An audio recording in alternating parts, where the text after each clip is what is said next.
I just remember being in Egypt. I was starting a school. I went there with all this training, with all this experience, and this person asked me, like, how do you convince a person that a human is made out of cells, right? And I was like, oh, okay, we have no microscopes, we have nothing around us. We have the equivalent of a Walgreens or a Walmart next door. What do we do? The ability to put on a headset and like pull apart a human being and zoom in and zoom in and zoom in until you actually see something at the cellular level. Access, right? Experiential access. And one thing I kept seeing over and over is that there were these empathetic people, these people that cared. But what they weren't able to do was truly understand what my experience was like. And that meant I couldn't understand what a lot of other people's experiences were, right? And so mixed reality became not just this opportunity to train somebody, but also this opportunity to democratize experiences. I can sit in the place of a person who is unhoused. I can become a mixed race child sitting in a classroom who is experiencing racism. I can look down at my hands and see a different skin color. And, as I look at the world, I'm like, wow, this world really needs this stuff. Away from home, other connection feels so strange. People changing with every phase, holding tight through space and time. Across dimensions, hearts align. I'm MetaRick! What? Let's dive in. All right. Welcome back to another episode of the MetaRick podcast, where we explore the stories of builders, of entrepreneurs, of leaders, anyone who's working with emerging new technologies to push the boundaries of what's possible in business.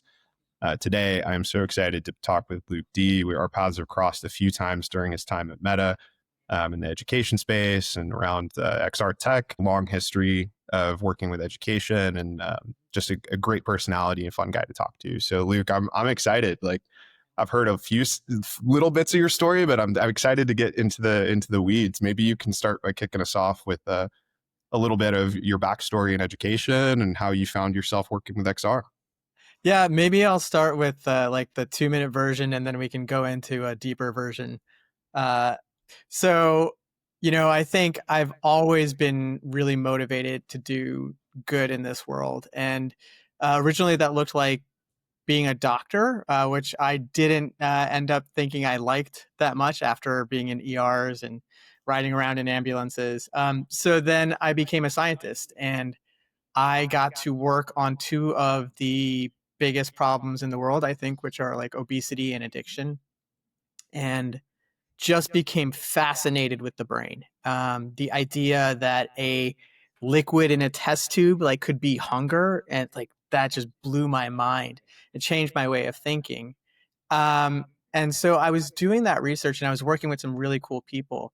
But what I realized was that when people were coming out of colleges and when people were coming out of research training, they weren't really prepared for the research world. So I transitioned into teaching. And when I transitioned into teaching, my goal was to generate researchers. So I started building programs at schools in different parts of the nation. And we were solely focused on producing researchers. And when you do that, and when you really think about that as a goal, you can actually produce a publishing researcher in about 2 years. But I kept coming up on a few problems. One was the technology that we were using as educators really didn't keep pace with some of the educational philosophy that we were learning, and specifically like the ability to engage a student in a subject. Let's say you learned about the heart in class one day. The ability to have a conversation for 15 minutes with each student proved to be super valuable, and we didn't have the technology to do that. Similarly, I noticed a problem with training, and that I was working at really, really posh schools with tremendous funding. And what became clear to me was that like this experience, like the student is working with a centrifuge, or the student is working with a DNA copier, or with even like scalpels that are that are really sharp. A lot of people in this world don't have that opportunity. One of my students actually started a VR collaboration with Stanford's Virtual Human Interactions Lab.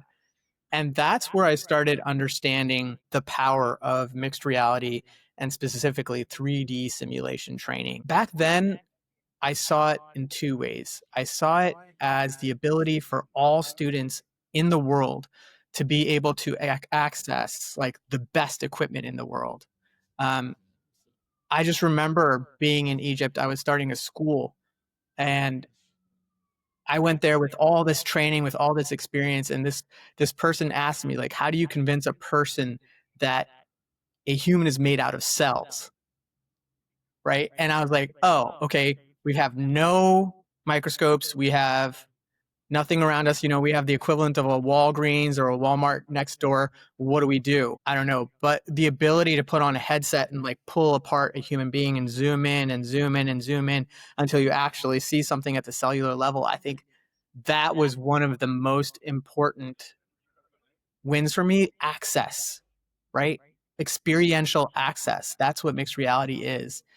And similarly, the reason I didn't become a doctor, I was in college and I fell to addiction, and it really rocked my life. I ended up having a heart attack and having a hip replacement, and I had to fight my way um, back into like the education world and I guess the working world in general. And one thing I kept seeing over and over is that there were these empathetic people, these people that cared. But what they weren't able to do was truly understand what my experience was like. And that meant I couldn't understand what a lot of other people's experiences were, right? And so mixed reality became not just this opportunity to train somebody, but also this opportunity to democratize experiences. I can sit in the place of a person who is unhoused. I can become a mixed race child sitting in a classroom who is experiencing racism. I can look down at my hands and see a different skin color. And, as I look at the world, I'm like, wow, this world really needs this stuff. Yeah, there's a few really interesting concepts that you're touching on as you kind of talk through your journey as a researcher and then as an educator and eventually as a technologist. This concept of accessibility is a big one, right? Like how can we increase access to these research labs, to the equipment that people don't have access to, but also conceptually, how do we increase access to ideas when people don't have the same resources in their fundamental education and kind of the same shared language to work from? How can you bridge that gap and catch people up to understand these concepts faster and increase the access to those ideas? And then the concept of empathy, of how can we empathize with other sorts of communities or people who have had different experiences to the ones that we've had, and can you use immersive storytelling as a way to drive that empathy and kind of tap into the shoes of these other folks? I think all three of those are fairly interesting ideas to dive into. Kind of double clicking on your story first, though, and then we'll get into some of the more tactical things.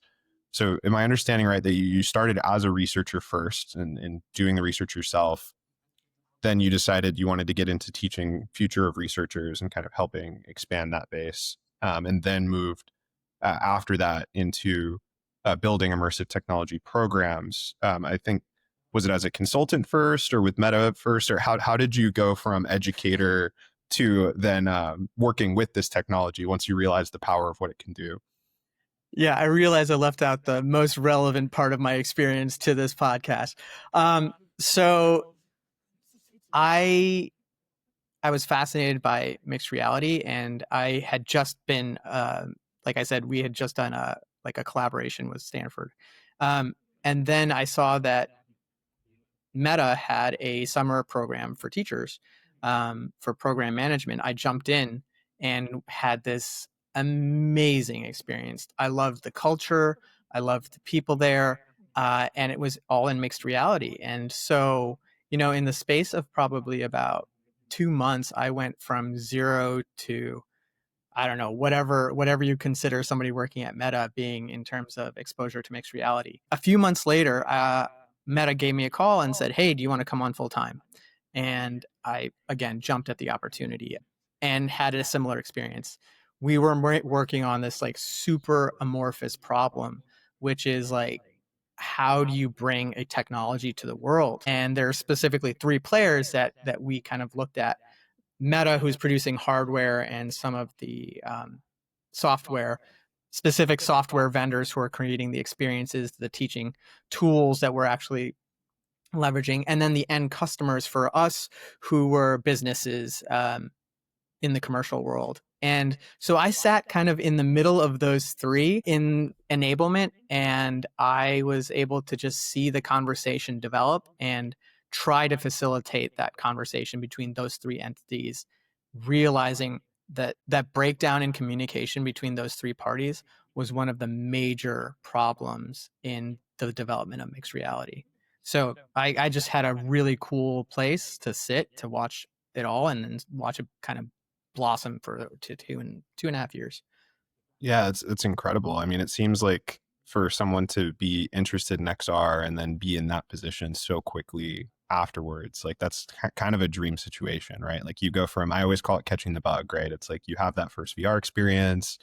And what I love about your story is that first VR experience is tied directly to the type of work you were doing with education and with research. And so you can see right away, this is super interesting and fun, but it's also like really impactful and can drive really interesting outcomes. And then right away, you're in the deep end, right in the heart of the industry, right in the technology that's kind of Yeah. creating a launch pad for so many of these other apps and tools and things that are out there.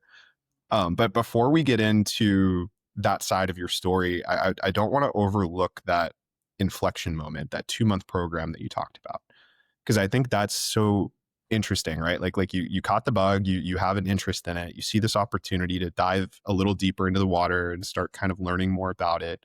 So this is before full time. This is kind of going into that 2-month teachers program. A lot of folks listening probably don't know much about those programs or kind of what that is. And there's some folks that maybe have been around the industry a long time, but others that are maybe curious and want to figure out how to dive deeper. Talk us through how that program went. Like, what was the first day like, and how did they kind of introduce the technology to you over those 2 months? Sure. So maybe I'll approach it. Do you mind if I back up just a little bit? Sure, sure. All right. So there are tons of these programs for teachers. And so there's two perspectives, right? The teacher perspective, which is you get to go into like a ton of different opportunities over the summer and get real world experience, so that as a biology teacher, for example, you understand that, having a super cold freezer is super important to your research. Little tactical things that you might not understand, and it really improves the way you teach. There's a program that I was involved with called Ignited, which did exactly what its name said. It ignited this passion within me. And for people at Meta or any kind of industry, I don't think people realize how valuable teachers can be in their ability to break down complex situations, turn them into an algorithm, and then put them out in a way that people can easily digest them.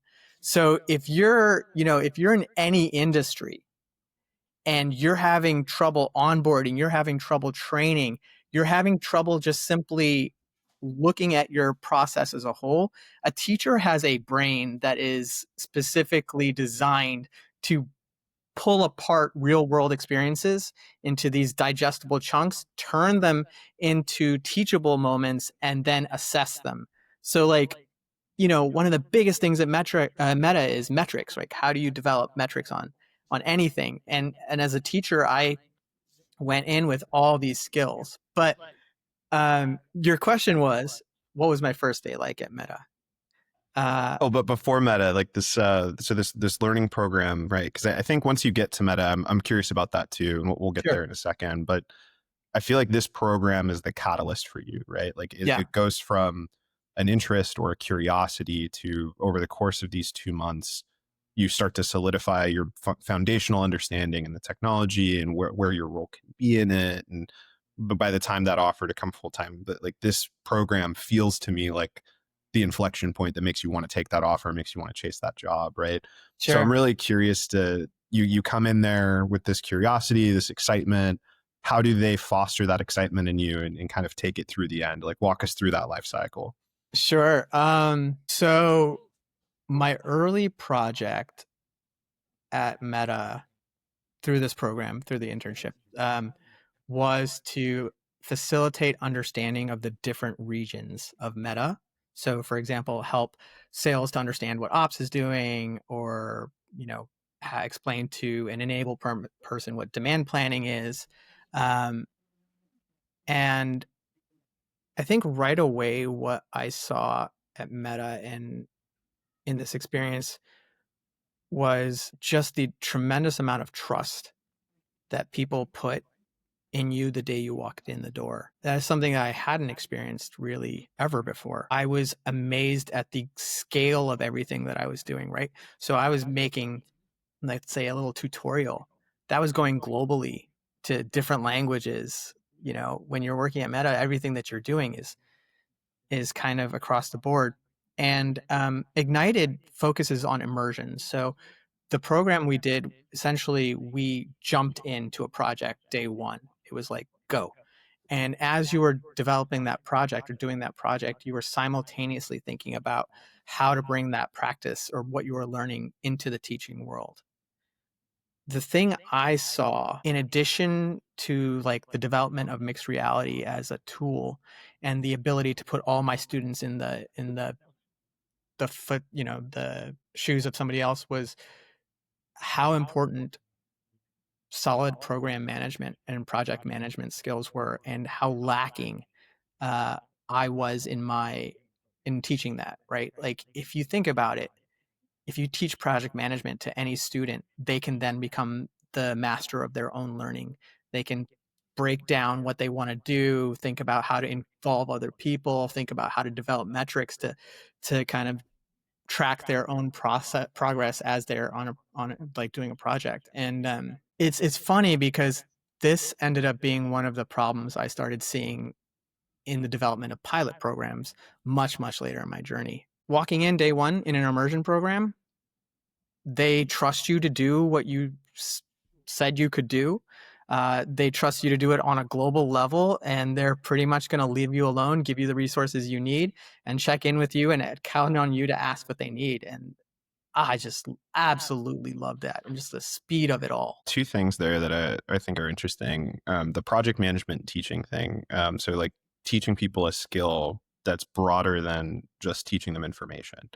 I think that's a really interesting lens to look at a lot of education through. Like, yes, especially when it comes to like hard sciences, for example, like there are just a massive set of data and information that kids need to learn in order to be successful at making the right connections and do those sorts of roles and research and everything.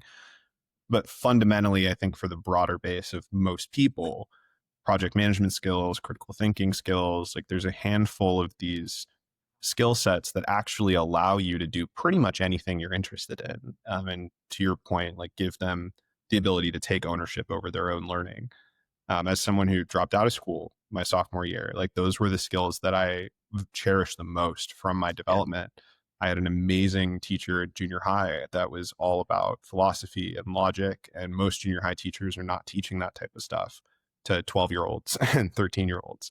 And so being able to like read the prints and like dive into logic puzzles and start exploring philosophy at a young age, that taught me how to think. It taught me how to question things and ask really interesting questions and be curious. And those sort of skill sets are what stuck with me over the next 10 years of my education later on into my career. So I think when you can find those fundamental ways to help kids think more or help give them processes that they can use outside of the class and in other forms of their life, that stuff can be really impactful.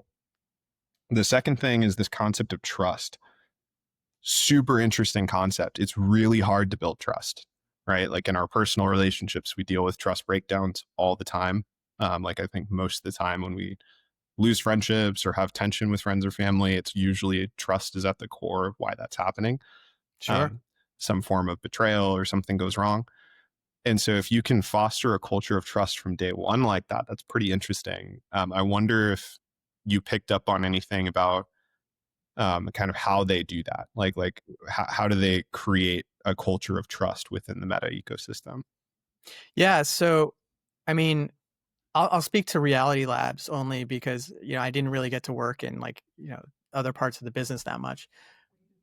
But uh, one of the things that surprised me most about Meta was these ideals that it adhered to, like these principles, right? So like trust, move fast, debate openly, um, and and the only way you can really build trust is to allow people to do those things and to celebrate it as they do that.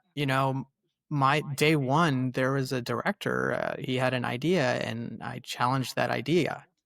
Um, and kind of expecting backlash or somebody expecting me to telling me to be quiet.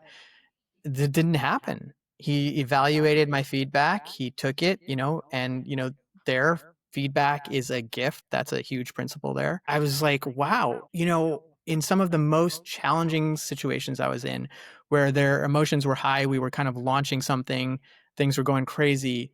Um, Feedback was sometimes given in the not the best or most constructive way.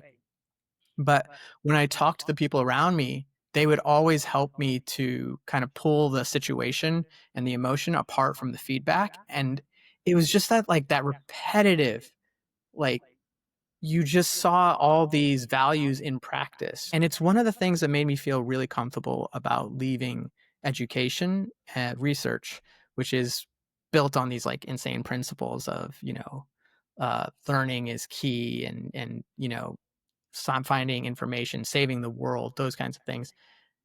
Moving to Meta, it felt the same. It felt like there were these really big ideals and that there were these really good people trying to work on a really difficult problem together. Okay. That is a big transition though, right? So it's cool that transition felt more seamless because of that concept, like that core kind of cultural mission of like the autonomy and trust and like wanting to accomplish big things and constantly be learning. Like having those patterns makes it a little easier to go through such a big transition. But shifting from being on the educator side to being on the technology side of that market, still working with educators, but what were some of the differences that you found kind of moving from an education role to more of a technology role? So I think the biggest difference is in an amorphous space, you're constantly deciding what to do, doing it, evaluating how well you did it, and then tell that story, right? So you're constantly trying to show your worth. Where as a teacher, if you get feedback from your students every day, it's not always going to be good, right? So that was a huge shift. And the fact that nobody knew exactly what we were supposed to be doing, right? This is early in mixed reality. Oculus had just, or Meta had just purchased Oculus, and Quest 2 had just come out. We're still getting a feel for what mixed reality is in the commercial space. We're guessing based on market research. I think, again, like a completely amorphous problem. We didn't know where we were heading. We each kind of had to guess at where we were heading, make a business case for why that was valuable, and then evaluate how well we did it. And it's that process, I think, which is both really important because it forces you to prioritize, ruthlessly prioritize, but at the same time falls prey to storytelling, I think, and the use of data. Uh, not like with nefarious intent, but like not always understanding data, sometimes using it to tell an incomplete story, or not digging into it as much as you should. I think that was like, yeah, that was the biggest shift. Yeah, data is tricky because data is important. Like data helps us make better decisions, but it's also can tell a lot of different stories depending on how we look at it and our own biases, how we talk about it. So figuring out ways to sort through data and identify patterns with less bias, I think, is actually one of the bigger opportunities for innovation right now. And AI and XR both help with this in different ways. Like Yeah. AI helps us analyze and filter through the data in a different way. Like instead of having people look at it and generate reports, how can we train models to be less biased and identify patterns in a more programmatic way, but at scale? There's a lot of interesting things happening with that.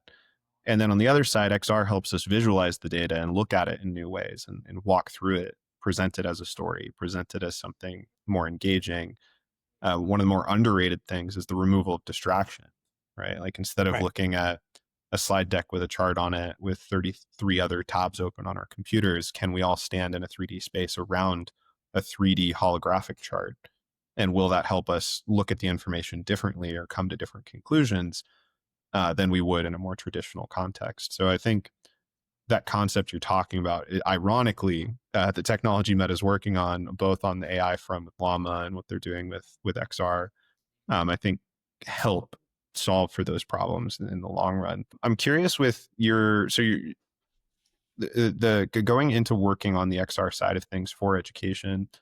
Are there any examples of specific programs you worked on that really excite you, or that you kind of hold on to as like something that you felt was really impactful or that you learned a lot from? As we talk about the value of XR, there's a couple things to pull apart, right? So like you said, the ability to remove distraction in a world where we're commercializing focus is right away a massive value, right? You are doing something with your full attention. You're going to be engaged. You're going to remember things longer. And it's weird because people often think of this as a negative, right? In mixed reality, they're like, oh yeah, but I don't know what's going on around me. And that is exactly the point of simulation training. And then you have simulation training, which is XR, and 3D simulation training, which defines XR. So there's so many, but I'll give you a good example. I think one early one that I was kind of blown away was there's a company called Body Swaps. And what you can do in Body Swaps is sit down in front of an angry, I think it was an angry student. And as you're experiencing sitting like, maybe 2 feet away from this student, you're getting coached on what to watch for, like how to understand what's happening, what they're saying, and how to respond in real time. And it highlighted several aspects of the value of XR that you cannot generate in any other thing. One, it would have been incredibly expensive for us emotionally and financially to try to get an actor to do something like that, right? And then run that simulation 5 times, as I learned. But also, there was nothing else. I was getting coached in real time. So like the spatial computing aspect of it was actually really interesting because I was sitting in front of a person and, there's information that's coming to me in this kind of like outside the actual interaction, which couldn't have happened on a 2D screen. And then there's just like the physical aspect of it, which is I am standing in front of a person in 3D. Their expressions are in 3D. My mind is interpreting those expressions in 3D. The part of my brain that interprets expression is not differentiating between this and a real person's expression, which means that when this person is angry, I'm scared or I'm reacting and becoming angry. And one of the most valuable things was being able to run that simulation multiple times and being able to see how those emotions came up, and then being able to deal with them. I think the soft skills training of the role play scenario makes a lot of sense. And part of it comes back to 2 of the core principles we talked about at the beginning, right? This idea of empathy and this idea of accessibility. Because to access that type of experience without XR would require like paid actors or students role playing with each other, which always feels a little gimmicky and a little cringe. Like it never quite lands the way you want it to. And you have this physical limitation where you're doing that role play situation in a conference room or in a classroom. It's not actually in the real situation it might be in necessarily. So there's a lot of limitations to trying to replicate it in real life. Versus the XR space allows you to not only create a better situation that's more accurate to what the situation would be that you need to practice, but you can scale it, right? Like all of a sudden you can do as many repetitions as you want and do a variety of different scenarios where you can alter the emotions and go through a lot of different types of Yeah. situations. And you can just get so much more practice so much faster in that environment than you could trying to role play it physically, because you don't have the same limitations on time or resource of people. And it makes a lot of sense to me to lean into use cases like that. And then on the empathy side, that's literally what it's doing, right? Like it's forcing you to Yep. learn empathy. I actually heard a really similar use case to that being used for call centers, where you've got young people that maybe have never experienced a lot of really difficult life situations that are making these phone calls or doing support, and they might be talking to people like in the financial industry, for example, that are going through some pretty crazy things. Like if they need to be on a phone call about financial support of some kind or financial service, like they might be going through crazy medical issues. They might be dealing with relatives having problems. They might have just some tough life choices they've made that they're confronting and dealing with. And if you got a 22-year-old or even a 20, mid 20s, late 20s person that hasn't experienced those things on the other side of the phone, and they've never done any empathy training, it's going to be a lot harder for them to deal with that situation and have a good conversation about it. So I think that example you've listed there makes a lot of sense to me. What do you think are the challenges with a program like that? Like if someone wants to create a VR VR kind of soft skills training scenario like that, what are the challenges of making a program like that successful? First, it's a strange ROI calculation, right? So what you're doing is purchasing experience. So normally we pay for experience with time. It might take, a salesperson a year, 2 years, 3 years to develop a particular skill. And what we're saying is, hey, we can purchase this skill and run you through reps, and that'll get you not 100% of the way there, but like 70% or 80% of the way there. And we can do that in 1/10 of the time. But then the question becomes like, how do you quantify the value of that experience?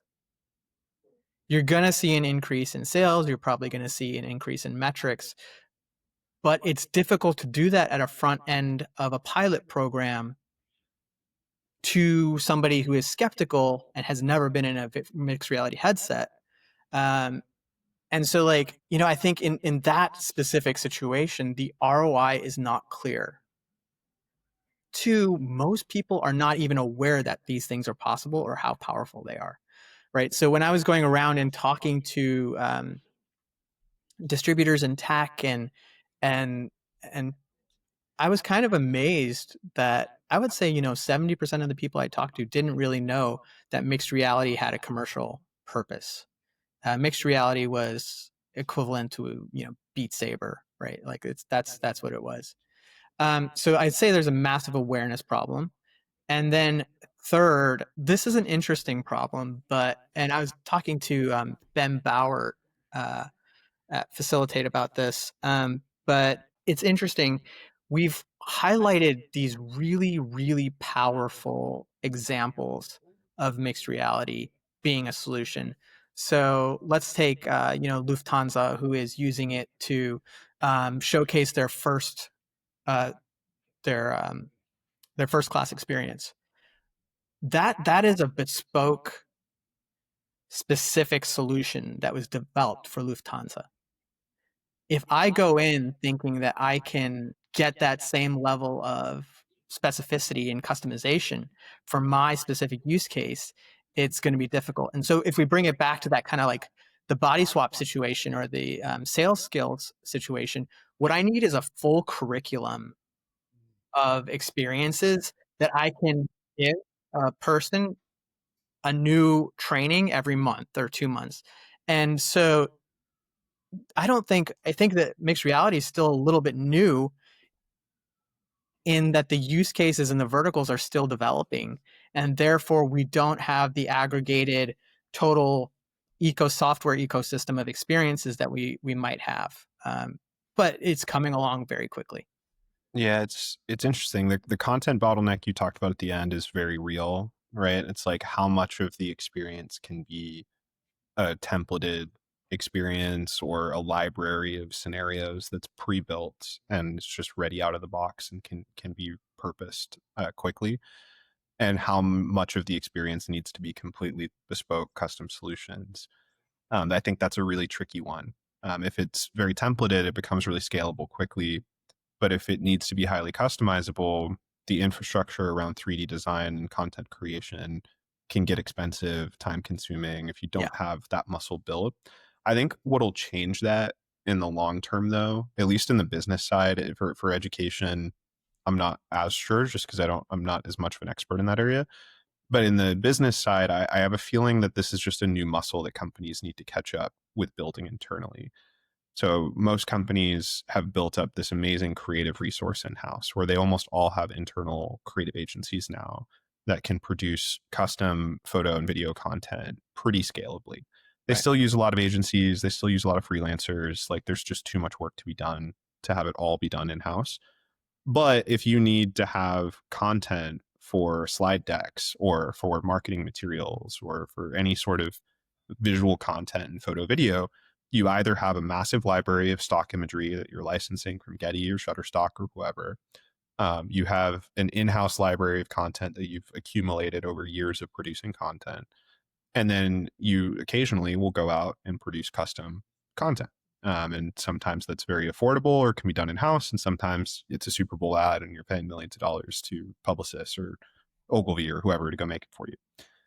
I think 3D content's going to follow a similar path. The problem is they just haven't built up the stock libraries on TurboSquid and on Sketchfab are just much more limited. They aren't quite as robust as Getty or Shutterstock. They don't have decades and decades of building out 3D content. We don't have as many 3D designers as we have photographers. Everyone with an iPhone's a photographer now. So I think that there's this evolution there of the infrastructure of building out the stock libraries of content, building out the internal 3D design skill set, having that supply chain. Because right now, every single physical good is captured as an image right away because they all need to have a physical listing somewhere on Sure. the e-com site or on Amazon or wherever. I think every single product's going to have a 3D scan of that product, and the like a GLB file is going to be the new JPEG, right? Like I think that is the direction that we will get to eventually, and that'll make the content bottleneck a lot more scalable, a lot more solvable. There's things with AI content generation that will help too. But until we get there, that is a big bottleneck and that's a big blocker. So I think that you're right to bring that up as a challenge for folks is like how much can they do out of a box versus how much can they do custom. There's another thing that you mentioned around awareness that I think is real. The awareness thing's tricky, right? Because I think there's like such spread out touch points, right? Like a lot of people I think have, and I'm curious to get your take on this, but I feel like most people I've met have tried VR at least once now, but it's usually like a big delay.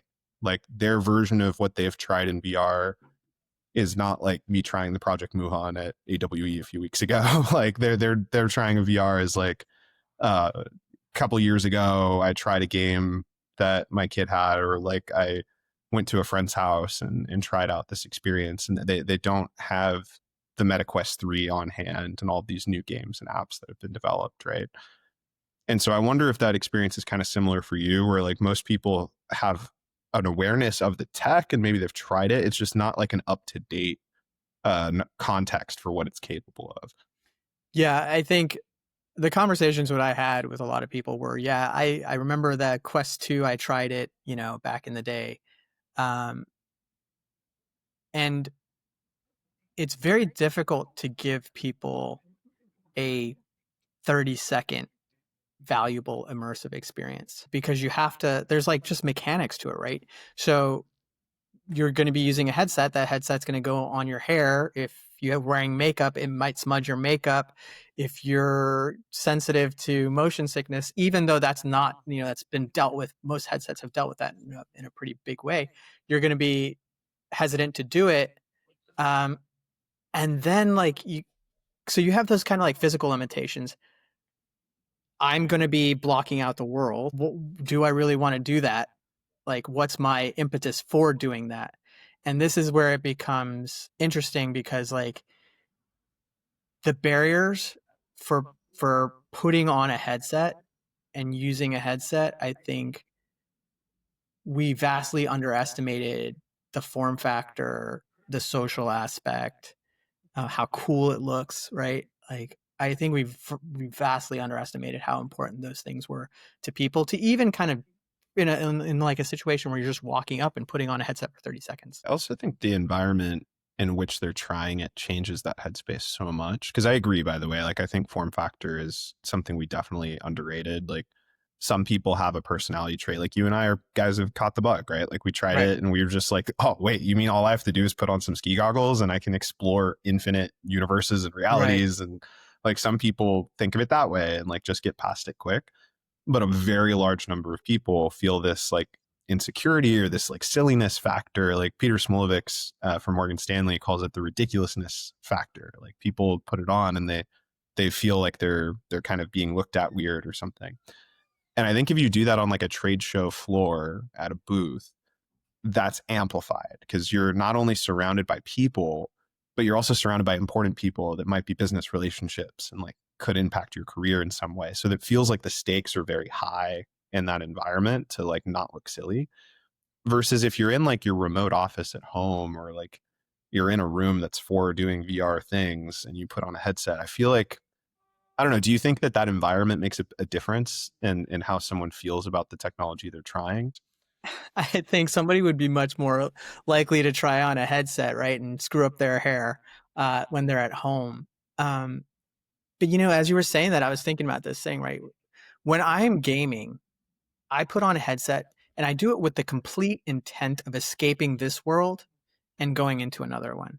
When I'm in the commercial headspace, I want to be aware of all that's around me. I don't want to disappear. And I don't know, like I'm just spitballing here, but I think that, that might be a part of it. Like think about the people that were at AWE and they were like, I want to immerse myself in a different experience than what I am having now, right, in reality. And then think about people who went there thinking, all right, I got to see what this mixed reality thing, it's an emerging, possibly disruptive tech. I got to keep an eye on it. But I'm not that excited to, like, I don't want to lose this world. Yeah, I think that's a really good point. Like that, I think that's where mixed reality could potentially be a solution for that. What do you think about that comparison of like fully immersive VR versus augmented kind of mixed reality, either mixed reality with kind of camera pass through or being fully kind of pass through like AR versus like a 2D laptop experience, but it's a 3D object in a 3D world just being looked at through a window. Like, where do you think each of those plays a role for specific use cases? Yeah. So just an aside real quick, I think it's funny that you mentioned pass-through because one of the most surprising things to people is pass-through, right? They put on a headset and they're seeing the real world and that's what they're amazed by, right? They haven't really done anything yet. They're just like, holy crap, I can see my hands, I can see you. I think that's so weird, isn't it? Like, because it's like a camera pass. Like we're very familiar with like live streams of cameras and things like that.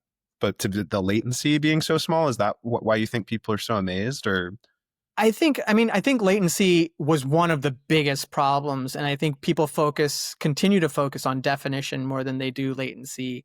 I think anyway, that's a different problem, but I think it tells us something, right? When a person puts on a headset and they're amazed simply because it recognizes the world around them, that means they have no idea what it's capable of. They're going in with a completely different expectation. So, like, why are they amazed? They're amazed because they're expecting this world to be clunky, to be somehow fake, to be somehow like disconnected from reality. When in fact, you put on a headset and to you, not a lot has changed. Right?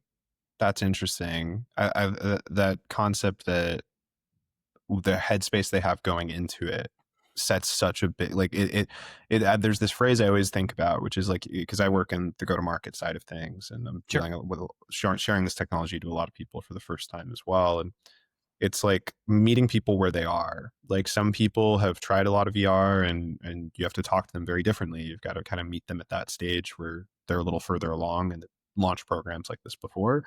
And then if someone's never done it before, like you kind of have to introduce it to them differently. And Yeah. something I've shifted in how I present VR solutions to people is I actually hold back a lot of features and like try to undershare, because for people that are their first time jumping into like a collaboration platform like Arthur, for example, just the act of standing across from each other and being able to see someone standing across from you and they move when they move and like they get quieter when they walk away, like that basic concept is already amazing to so many people, that when you try and jump into sharing all the superpowers you get and all these amazing other functions you can do in a virtual environment, it can almost overwhelm people sometimes if you try and give them too much too quickly. So it's like, I wonder if, have you found like your favorite first timer VR experience? Like if you're going to put a headset on like your aunt for the first time, like what would you give them to introduce the tech to them? I'm a complete tech geek. My girlfriend is a very smart mathematician, and is loves AI, but completely averse to mixed reality. So she's the ultimate test for me. Shapes, for example, or the ability to draw in 3D, specifically the ability to annotate like the real world, I think is a really powerful experience. Coming back to a point you talked about earlier, one of the biggest problems we saw on the enablement side, on the partner enablement side, was that there was really these two populations of people, and one, like 70% of the people had just no clue what's an XR, and then the other people are like, hey, our MDM is not functioning properly on this Wi-Fi network. It's like a super technical problem, and both sides are absolutely necessary for functional scaling in any group. And it's like, how do you cater to both of these people, these different groups? That was a tremendous problem. That's really challenging. It's like one side has these like infrastructure level issues and like is like wanting to scale so badly, but it's kind of a chicken and the egg thing, because on the other Right. side you're like, you're never going to scale if we can't like make this as stupid simple and easy and educate the other 70% of people on what you're doing, because those use cases just they won't happen unless people are interested in them and want to do them and have real business reasons to justify spending a budget on it and like making it happen. But then on the other side, it's like, well, we can't scale it to 1,000 people if we don't have this like really streamlined MDM and like this amazing process and all this works at a really large scale. So it's kind of this weird chicken and egg balance. And I admire Meta for sitting right at the heart of it. Like it's like they're right in the middle of both of those sides of the equation. Let me jump back to what you were saying about like the progression from essentially virtual reality to AR. Like I think right now for me, the most valuable experience would be with a like any kind of glass. It would be something like the X Real, where it's a no brainer. I can plug it into my computer, put the headset on, or put what feels like glasses on, right? And then I have got two computer screens. No barriers to entry, no battery issue. Form factor is already there. We know Ray-Ban Meta's work. We know like that like if it looks kind of like glasses, people are more willing to wear it. When you go one step beyond that and you can talk about something like a 2D, 3D experience. So for those who don't know what we're talking about, essentially this is just like when you're looking at a computer, but it seems like it's a window because you can look through it. It's got depth to it. It's feeding each eye different information. I don't know the commercial value of that yet. I was blown away by it. I think it's super cool. But for right now, I think that's kind of pure experience. It's like, let me see this prototype, or let me see this in a way that I couldn't see it normally without the form factor issue. Yeah, I think that the X Real type AR glasses make a lot of sense to me because like there's already so many AR like mobile games and mobile content, and like the mobile AR thing kind of has a place in the world that people appreciate. Like that's where Snap is doing really well with like the whole lens ecosystem. But holding a phone out takes away from that experience every single time. Like I remember when Disney Plus did like their AR short film, and I'm like holding my phone out at my TV to get the AR effect coming out, and just I have to hold the phone the whole time. If I could just put on a pair of glasses and sit there and like it's almost like 3D glasses and my TV gets this AR effect that happens, like that'd be really incredible. And I think that would take away from the experience a lot less. So I agree. I think that as we can condense form factor, make it feel cooler, make it feel more accessible, it's a big game changer for sure.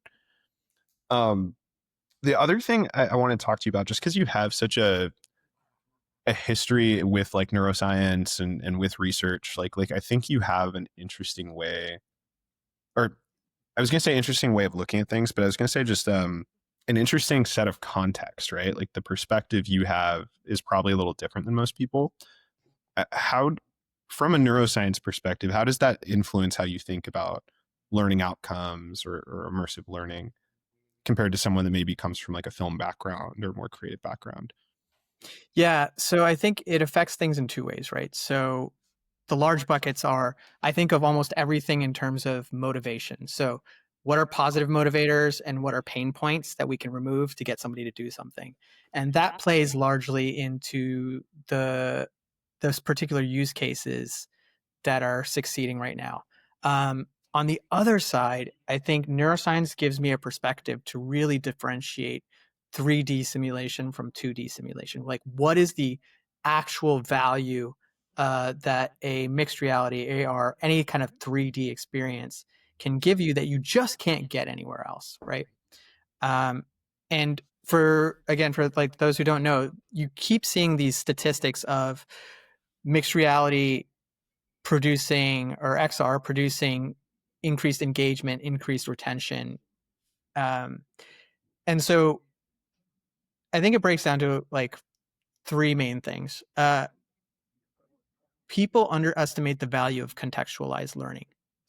So if I'm learning, I give the example of like learning Spanish in an IKEA, right? If I'm learning Spanish in an IKEA, I'm going to speak Spanish best when I'm in an IKEA.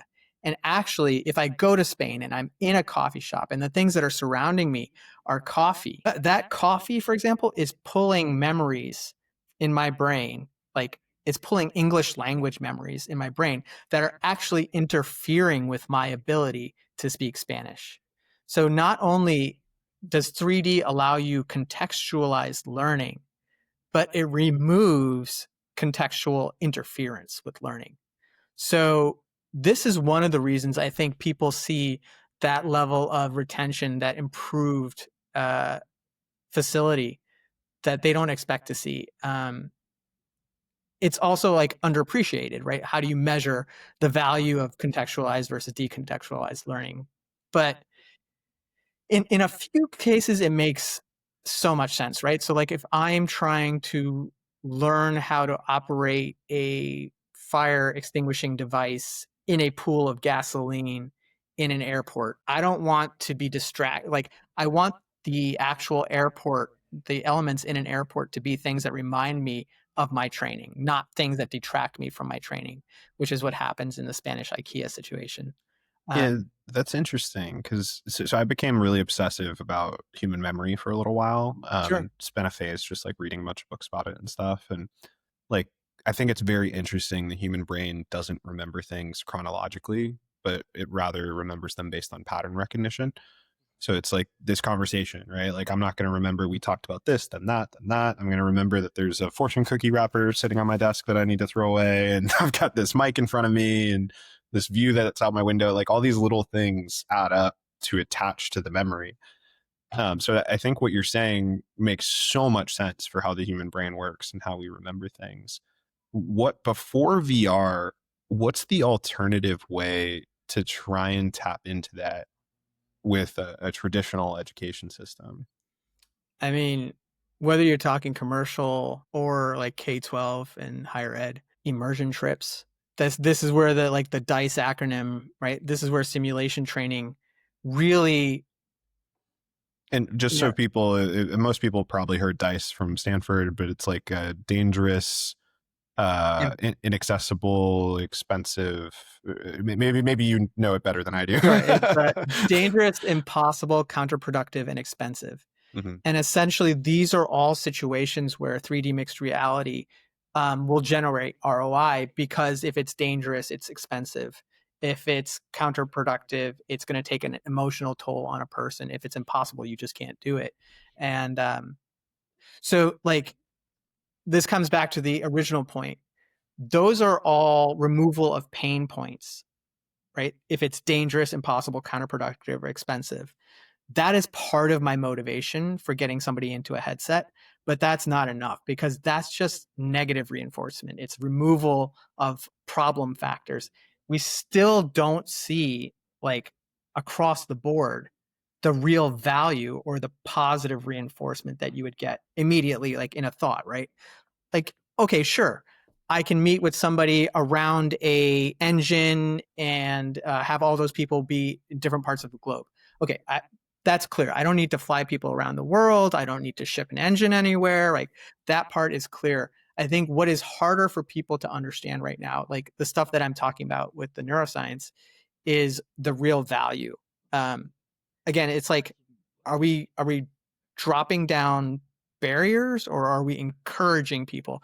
And I think that it's an easier story to tell that we're dropping barriers rather than encouraging people. But like in the engine example, and what you're talking about with the brain, like the way we encode memories is not just tagged to the things that are around us, or what was said, like the fact that your face would trigger memories of this conversation, but the volume of those memories is an interesting idea as well. So there's a part of the brain called the hypothalamus. It's responsible for a lot of emotion, and it turns out the more emotion you feel, the stronger a memory exists. And 3D human experiences generate more emotion than any 2D counterpart. And it's because of the two different principles. So if, for example, I'm trying to understand or learn about something, and I see a person, something happening to that person. Let's say I'm trying to learn what to do if rocks are falling above me and in a climbing situation. So I see another person, I'm in a mixed reality headset. I see another person, they're in 3D, they're standing near those rocks. The rocks start to fall and their hands go up, right? Now in 2D, I'm essentially processing that much like I'm describing it right now with words, right? In 3D, what's happening is I'm actually recreating a version of that person with these things in these specialized neurons in your brain. And so like that position that person's in, I'm actually bringing that into my brain, and I'm feeling what I felt the last time which I was in that position, which is fear.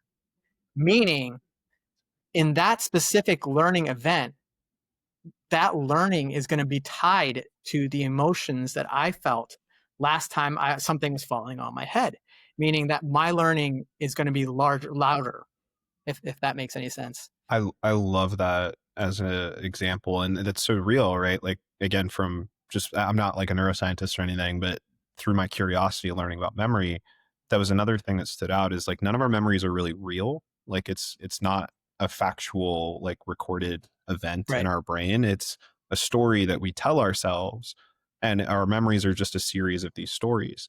And we all know, anyone who's played around with storytelling, anyone who's even watched a movie before, like the emotion plays a massive role in how much you lean in or out of that story, how much you immerse yourself in that content.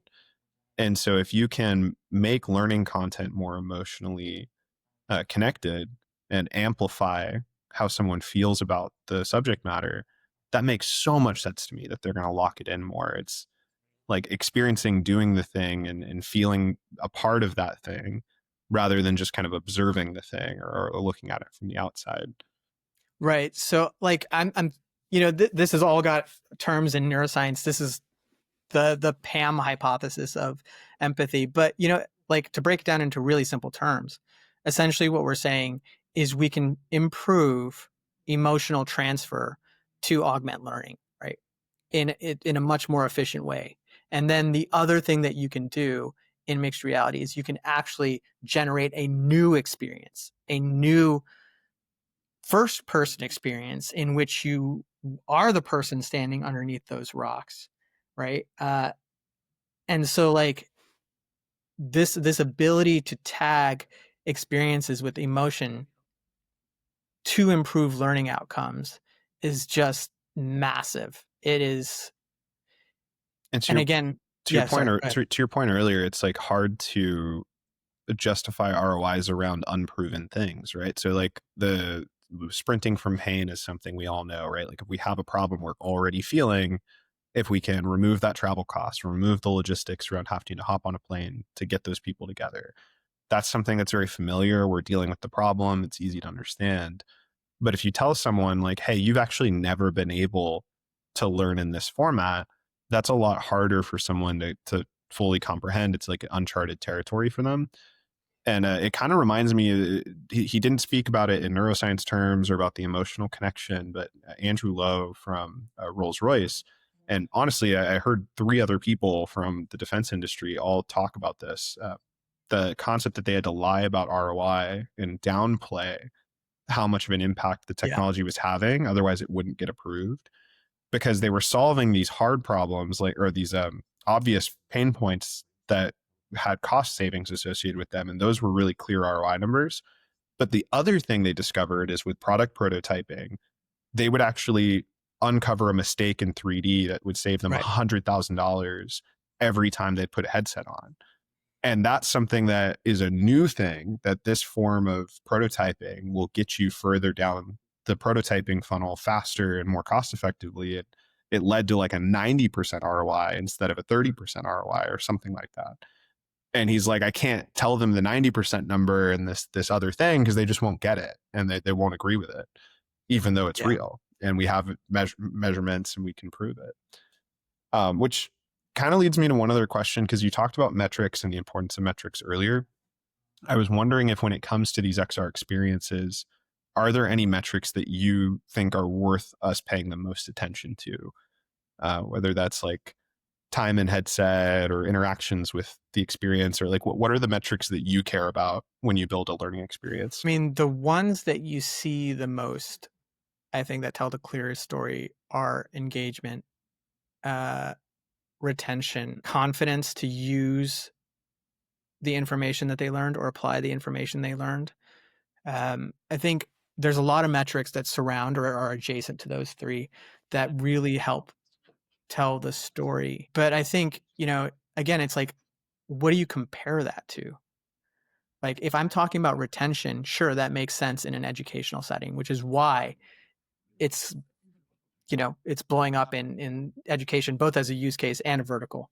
But how do I measure that somebody forgot my training in a commercial business setting? How do I measure that my salesperson is 3% better at objection handling now that they've done this in mixed reality? And I think like this is for people who are launching pilot or for launching mixed reality experiences.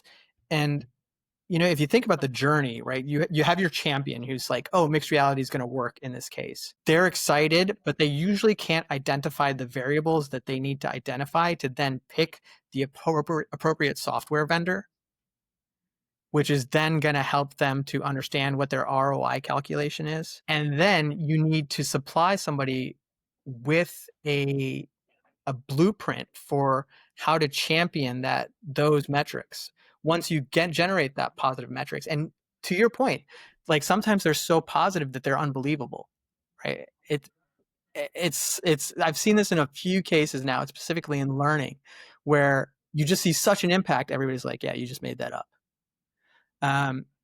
But like to take that information, the positive ROI, and then champion it and get to the next stage where you're talking to your tech person and you're trying to go system or scale to business wide. Uh, I'm not sure that everybody knows how to do that effectively, and each of the parts of that journey in deploying XR and truly getting a business wide benefit from it can potentially kill the entire pilot. It's Sorry. it's tough because it's kind of a polarizing topic. Like just because people have such varying levels of context for what VR is and their experience with it, and it's almost never a decision made by one person, right? Like to your point, you have to have some kind of a champion helping kind of enable the program from the client side in order to get the program to happen. But that champion's usually having a conversation with a minimum of 3 to 7 people, Right. maybe more than that. And so trying to navigate so many different perspectives, getting people on the same page, like I think that's the real key if you're a startup vendor or a consultant or someone that's trying to help enable that champion to figure out how to get their program off the ground. It's less about like the specs of your tech and like how amazing the product is. It's more navigating the politics and the conversation around the technology that I think people need the most support in.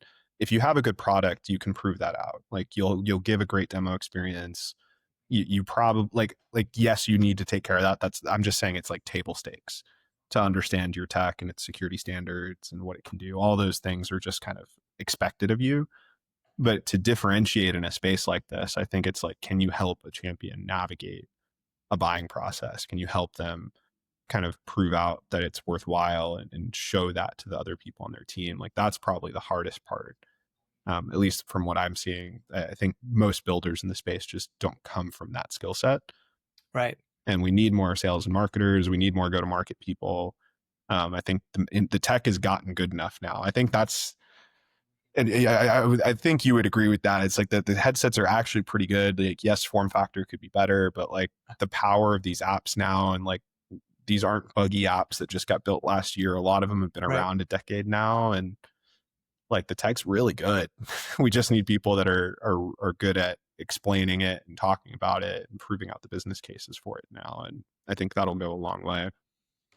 Yeah, I think you're absolutely right. It's interesting, right? Like not promoting any particular headset here, but there are a lot of good headsets out there right now. And what's kind of funny is that when a headset gets good enough, it kind of disappears from the conversation, right? It's just like, okay, I'm not going to think about that now. We'll go with whatever headset you want as long as it works. And then all the other factors become more important in your decision making. And I want to touch on a point that you kind of brought up, which is like, why are people willing to kind of shoot down XR when AI is being forgiven for a lot of things, right? Like just think about where we are in the world. So you have a headset that can improve empathetic learning, can put you in the experience of another human being, can help you build an engine across the globe, and then you have an AI which will blackmail someone when threatened with being turned off. And AI arguably is the more powerful tool, right? Maybe more ubiquitously used. But I think what's interesting is like how willing people are to say yes to AI and how willing people are to say no to XR. I think there's another interesting dynamic with XR and AI that's kind of tangential to that, which is Sure. I think that because they're both new and emerging, people see them as competitive ideas. And so there's all this talk of AI eating XR's lunch. And at AWE, the big theme this year was like XR and AI, like they need to be on the same team or whatever. And it's like, I agree. I think that they work together seamlessly, but I don't know why the competitive conversation's even really there. Like if we're reliant on experimental budgets for things, for everything, that means that we haven't gotten there yet, right? Like we need to be able to go outside of innovation groups and into business leaders of business departments outside of just experimental POC budgets and run pilots with those groups if we want it to be a really successful industry. And then AI and XR, I think just they fit so seamlessly. Like XR captures more spatial data and information that helps feed context to an LLM to be able to make better responses and better choices and be smarter. Real-time context is an incredibly valuable thing to make AI better. And then vice versa, AI makes the interface of XR a lot easier and like provides skill gaps and like or closes skill gaps rather if I can conversationally ask for things and make 3D things happen. If we can solve the content bottleneck by generating content with AI or scanning environments and things like that, all of that's amazing. So I wonder why like they become such competitive ideas when in reality, I think that they feed off each other very seamlessly. You know, I wonder, so with, you know, with current political climates and with, for example, education, if we take it like budget cuts and I think this is where like we come to an earlier conversation where unless there is a massive amount of pain for XR, unless XR solves a massive amount of pain, it's really not going to get selected. And if you're talking about a limited budget, XR versus AI, now in a limited budget situation, I think this is not that difficult of a conversation. Yeah, it's interesting because they do end up competing for budgets, and that's probably, you're right. Like I think that's where the competitive nature comes from, but it's not like a one-to-one tool solution thing, right? Like oftentimes when someone's adopting AI for their program, it's like as an individual co-pilot tool for one-to-one use cases. And then XR is like simulated programs for like group learning experiences or hard skills simulated trainings and things like it's two totally different problems or solutions. Like it's almost never like we're going to do our hard skills training with AI instead of with XR, right? Like that's almost never the situation, at least that I'm seeing. Mm-hmm. So the competing for the same grant money and the same investment and things like that, but it's like solving such different problems, going after different things. You're absolutely right. But you know, you just made me think of something, and this is totally just a thought, but I wonder if there's like a system-wide uncanny valley problem here where, okay, hey, I'm talking about AI. AI is something that I type. It's a prompt and then a set of words that flow down on my screen. Whereas XR is the embodiment of a completely human or AI generated world. And I am terrified of AI taking over, or I'm terrified of the advancement of technology right now. And maybe XR is a little bit more tangible in the way that it, you know, that it embodies AI, for example, right? Yeah, no, I think so. I think we'll get there. Like again, it's just early on both techs. Yes. But it's exciting to see where things have gone. And I love hearing more about your story, Luke. Like you have such an interesting way of looking at this from a scientific perspective and from a learning perspective. Like a lot of the folks I talk to, like I would say more than half of them come from a creative background a lot of the time. And that comes back to the emotional storytelling and some of the things we've talked about that 3D really helps enable. But it's interesting, and I almost would love to do a part two at some point to dive deeper into the science. I think one of my favorite parts of this conversation was when we got into the neuroscience side of things and talking about that. That said, we're kind of coming up on time, and I want to be respectful of the rest of your schedule today and everything. Is there anything else that you want to talk about today, or anything that you want to plug as far as what you're working on or where people can follow you? Okay, so that's a good question. You know, I think I'm looking for the next thing right now, and I want to take the passion that I had at Meta and everything that I learned at Meta and just apply it. This space between XR, AI, research, and like doing global good, using an educator's perspective to enable change to do that global good, that's where I want to live. And I'm just super excited about the next opportunity. And I'm also super excited about these conversations that we're having. So, if you hear anything, or if anybody's listening to this and wants to pop onto LinkedIn and debate something, I'm totally open to this. We shared a lot of ideas here, and I just love the conversation.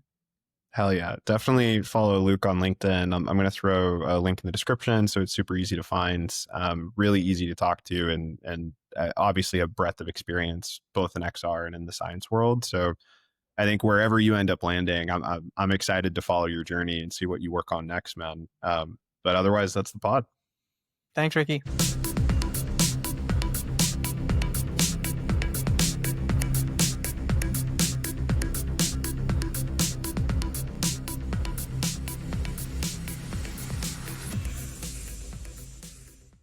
I'm MetaRick.